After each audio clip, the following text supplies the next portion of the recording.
আসসালামু আলাইকুম প্রিয় বন্ধুরা। আজ সাধারণ জিনিসে অসাধারণ বিষয় তুলে ধরবো, আশা করি একটু সাথে থাকবেন। ভিজানো ছোলা দেখছেন আমি নাড়াচাড়া করছি, এটা রাতে ভিজিয়েছিলাম।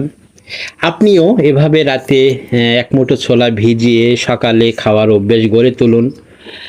ভিজানো ছোলায় রয়েছে প্রোটিন, যা শরীরকে শক্তিশালী রাখতে সাহায্য করে। এতে থাকা ফাইবার হজম শক্তি ভালো রাখে এবং দীর্ঘ সময় পেট ভরা রাখে বা অনুভূতি হয়। ছোলায় আছে আয়রন, যা রক্ত স্বল্পতা দূর করতে সাহায্য করে।